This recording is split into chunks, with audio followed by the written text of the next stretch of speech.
Olá, seja muito bem-vindo ao capítulo 1 da aula de Didática do Ensino de Ciência. Bom, nessa aula nós iremos falar sobre a abrangência das leis na educação, né?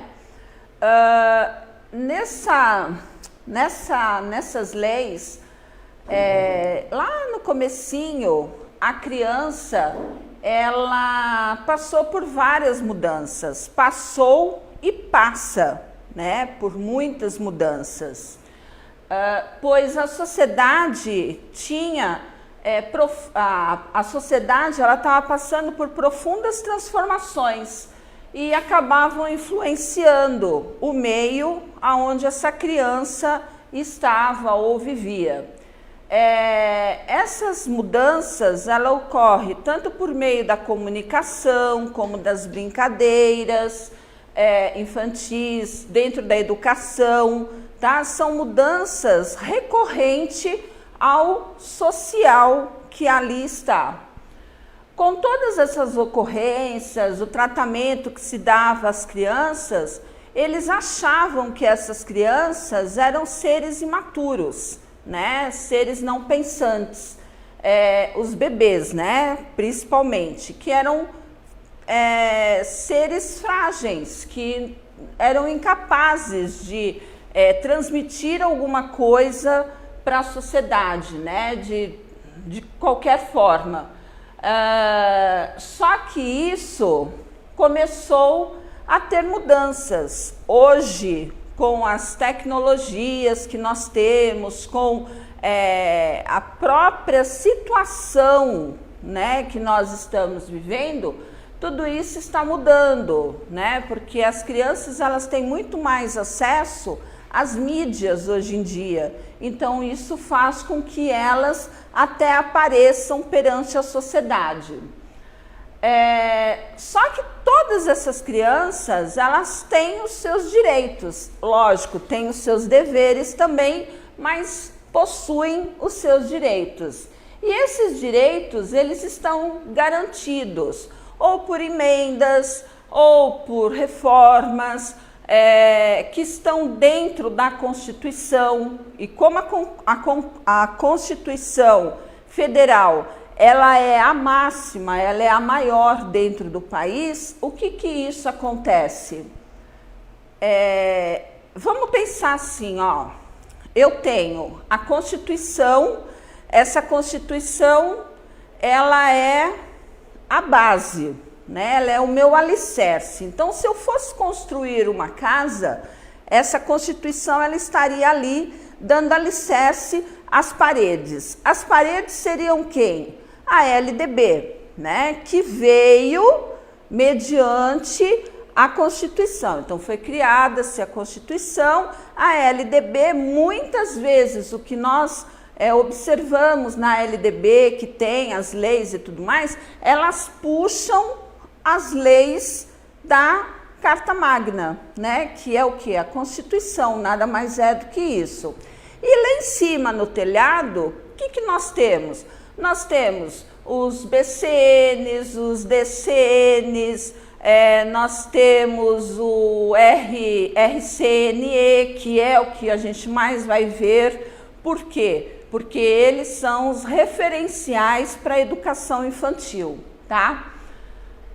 Dentro da Constituição, eu tenho vários artigos. Eu tenho aqui o artigo 2005 até o 2014, certo?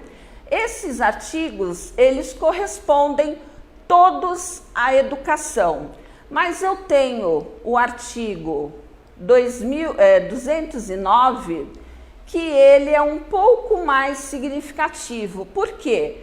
Porque é aonde fala que tem que haver o cumprimento, né, dessa lei perante as crianças. Então fala lá que o ensino ele é livre, o artigo mais que a gente mais pode ver aí e vai usar até é o artigo 208, que é o dever do Estado com a educação será efetivado mediante a garantia de educação básica, obrigatória, gratuita, de 4 a 17 anos, tá? Então, essa educação básica a gente vai acabar lendo muito, né, ao decorrer aí dos nossos estudos, tá? E outra coisa, quem olha assim fala, nossa, quanta lei, né? Só que a lei, ela não precisa ser decorada, ela tem que ser o quê? Lida e entendida. Então aqui, ó, no 205, a educação, direito de todos e dever do Estado e da família. Então logo eu sei que tudo que for posto ali para baixo, vai dentro daquele artigo, ele vai ser falado exatamente isso. Já nas diretrizes, né, curriculares, que são os DCNs, nós temos o artigo 22, né?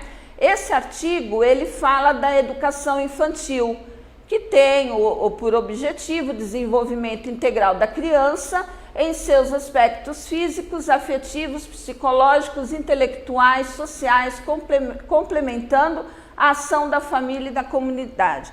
Lembra lá atrás que eu falei agora há pouco sobre o artigo 208? Eu peguei este daqui, o artigo 22, para mostrar para vocês que a gente acaba vendo toda hora alguma coisa que foi puxado de lá da Constituição. Lembrando sempre, a Constituição, ela é o nosso alicerce. Então, ela, por ser o nosso alicerce, nós não podemos fazer nada de diferente. A lei, diretrizes e bases, emendas, tudo que for criado vai ser criado. Algumas podem ser usadas, outras não são obrigatórias, mas o que acontece? Nenhuma vai fugir da Constituição, tá? A infância. É preciso considerar a infância como uma condição de criança, conjunto de experiências vividas por elas em diferentes lugares históricos, geográficos e sociais.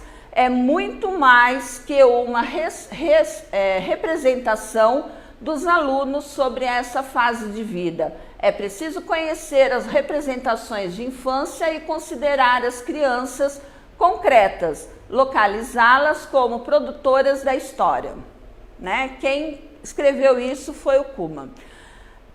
O que fala aqui, né? Apesar de falar assim, mas é ciência, está falando de história, né? Só que todo ser humano, ele traz uma história, e a criança é a que mais traz a história. Desde a hora que ela está lá brincando, que ela está comendo, que ela está se trocando, né? Ela faz a sua história, né? Então, assim, nós, professores, precisamos sempre observar esta brincadeira da criança, esta conversa da criança. Para quê? Para que a gente possa fazer, como é dito em algumas escolas, o diagnóstico, né? Que nós possamos ver o que esta criança está nos descrevendo da sua vida lá fora, tá? Os BCNs que eu falei para vocês, ele vem para integrar a educação infantil básica, né? A educação infantil e a educação básica, que tanto é a educação de 0 a 6 anos, tá? Como também dando um direcionamento a 6 do quinto ano, né? Do primeiro ano até o quinto ano. Bom, todos esses RNs, DCNs, as diretrizes, elas todas foram criadas para quê? Para simplesmente nós observarmos que essas leis existem, algumas não obrigatórias, como eu falei para vocês, tá? Mas são referências, como referencial, ele foi tirado de lá da Constituição, foi tirado da LDB, algumas coisas foram modificadas para se criar um referencial para a educação infantil por si só, ok? Bom, bons estudos e espero vocês no próximo capítulo. Obrigada. Olá, hoje nós iremos falar sobre a prática do docente no capítulo 1.2. Bom, através das experiências com as crianças, estabelecem progressivamente a diferenciação que existe entre mitos, lendas, explicações provenientes do senso comum e conhecimento científico. Ok, né? O que vem a ser tudo isso que eu falei para vocês? Que a criança, ela tem que estar neste contato, né? Ele tem que saber que existem lendas, que existem mitos, né? Então, cabe ao professor e também aos pais, que também não podemos deixar de lado, né? Passar este conhecimento, certo? Tudo isso implica aos seres humanos e à natureza no meio em que a criança está inserida. Então, lógico, uma criança lá de Pernambuco, ela vai ter uma lenda, um mito diferenciado da que está aqui na nossa região, em São Paulo, em Belo Horizonte, né? São diferentes essas lendas, esses mitos e até mesmo as brincadeiras. Nem sempre as brincadeiras que temos lá, temos aqui, ou se temos, são com nomes ou com algumas mudanças que são feitas por região. Algumas características ocorrem quando a criança tem a oportunidade de brincar com eles, explorá-los e utilizá-los de diferentes formas, as quais podem ser utilizadas como fonte de conhecimento e que, ao longo do tempo, sofre processo de transformação. Então, quem nunca foi criança que pegou uma brincadeira e fez com essa brincadeira uma brincadeira diferente, né? Todos nós sempre fizemos isso. Às vezes para ganhar uma certa vantagem, outras vezes porque aquele tipo de brincadeira naquele exato momento estava em desacordo com o que a criança queria, tá? Mas por que eu estou falando tudo isso em ciência, né? É simples, porque quando uma criança ela brinca, quando ela conta uma história, ela pode estar conhecendo o corpo, ela pode estar fazendo o movimento, né? Isso são coisas referentes à ciência, tá? Então nós não podemos nunca esquecer que a ciência está presente sempre no mundo da criança e fazer com que essa ciência não fique de lado, né? Porque isso ocorre muito na educação infantil.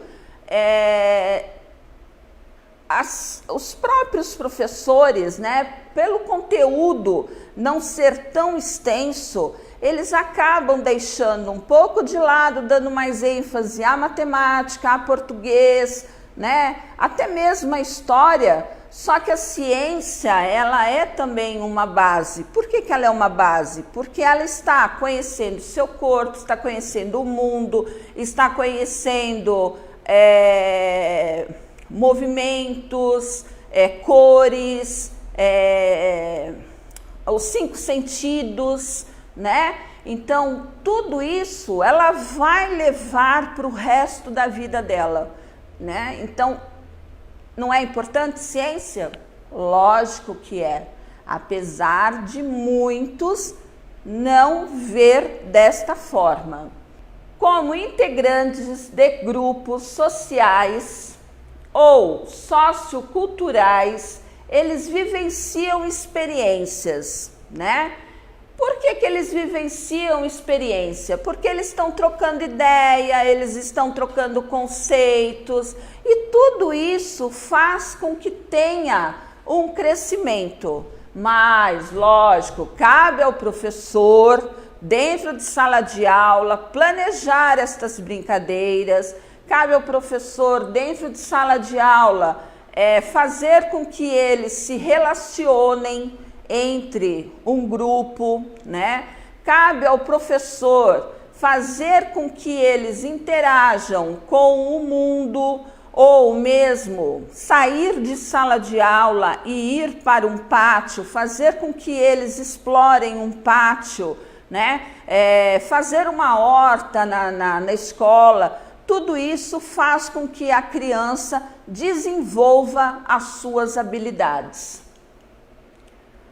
Bom, o professor, quando ele dá todo esse respaldo para a criança começa a fazer o quê? A criar hipóteses, ela começa a fazer experimentos. Ah, mas muito pequenininha ela já faz isso? Sim, faz, né? E faz com muita graça e com muita dedicação.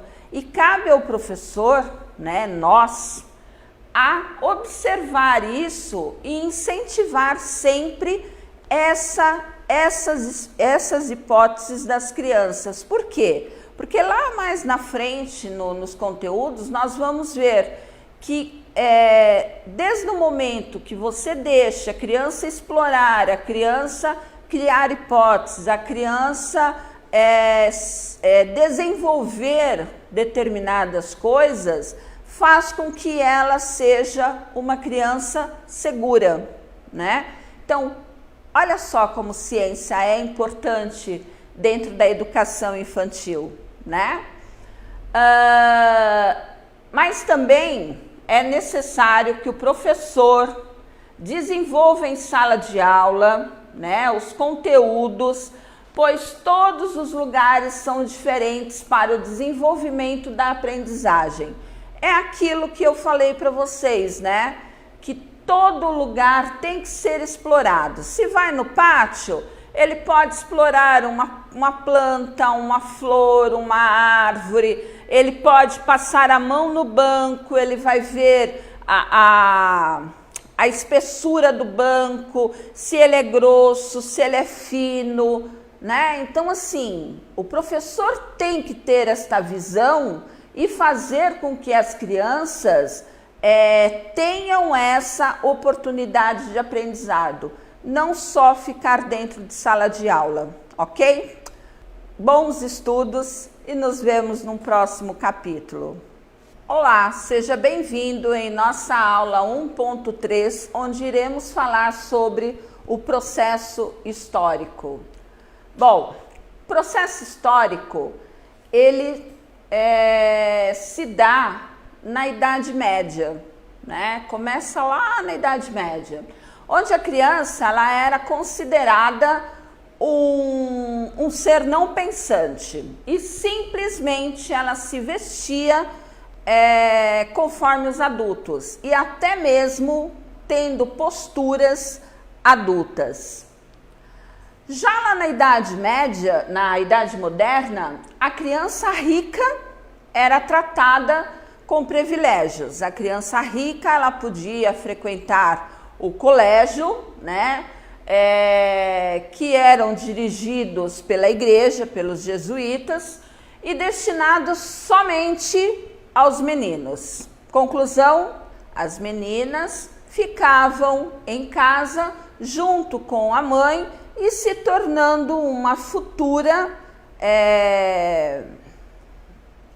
idêntica, né? Ela acabava ficando com as mesmas posturas, com as mesmas forma de agir, de se vestir, por esse contato.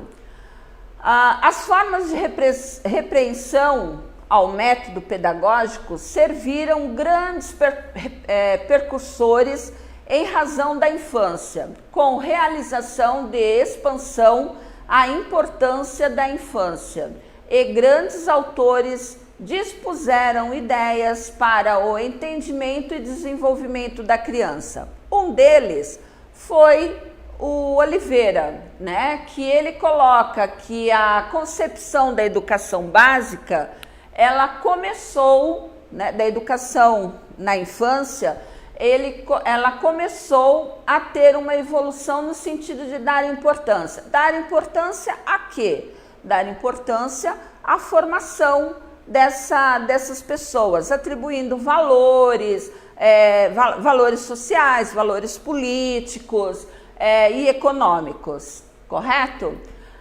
Já lá na Primeira Guerra Mundial, concretizou-se a ideia de respeitos à infância. No transcorrer desse processo, surgiu os movimentos na Escola Nova.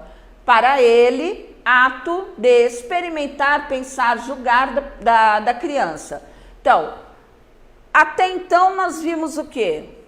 Que na Idade Média, as crianças, elas simplesmente eram adultos em miniatura. Depois vimos que na Idade Moderna, somente os ricos que frequentavam a escola e os meninos, né? E vimos agora, né, ele falando do movimento da Escola Nova. O que era esse movimento da Escola Nova? Eram ideais europeus que não se importava com o desenvolvimento infantil ou os métodos já utilizados. Enquanto isso, as mulheres europeias conduziam os movimentos feministas para reivindicar por creches. Então, olha lá atrás já começamos a falar de creche, né? Que hoje até algumas pessoas ainda falam, né?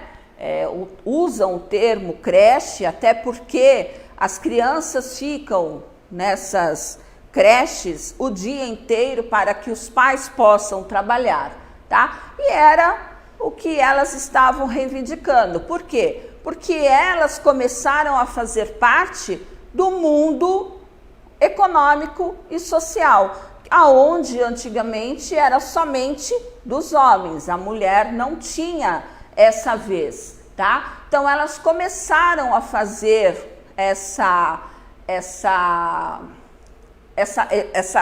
questão toda de querer para que elas pudessem ser integradas à sociedade.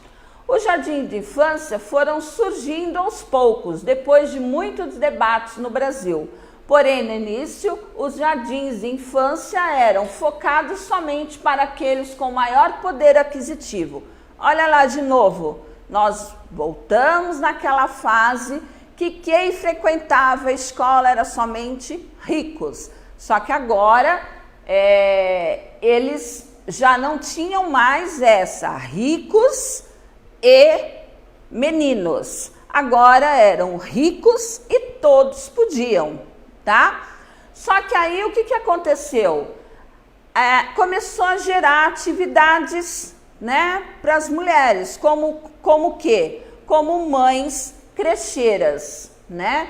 Que era o quê? Uma forma delas estarem no mercado e estarem, né, algumas estarem no mercado e as crianças estarem sendo atendidas por alguém.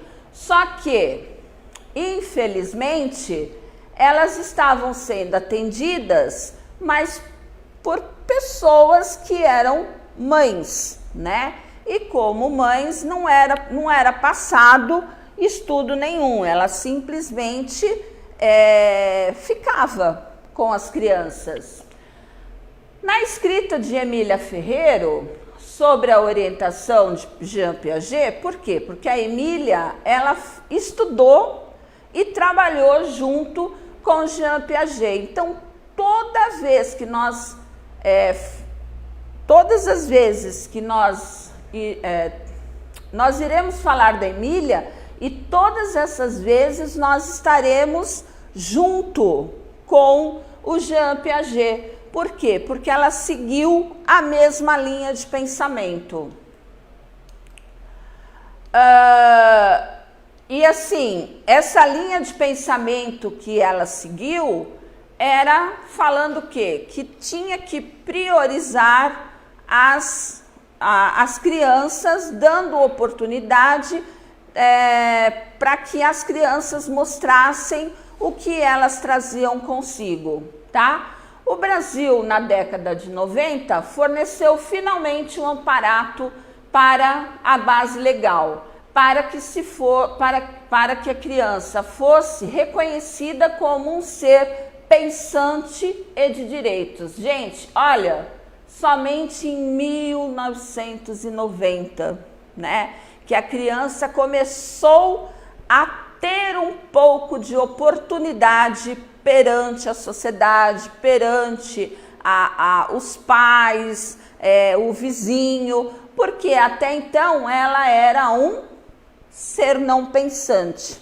Então, ser não pensante, né, não frequentava, não é que não frequentasse, frequentava, mas não precisava ter nenhum auxílio em questão de educação, ok? Espero vocês na próxima aula. Até o próximo capítulo.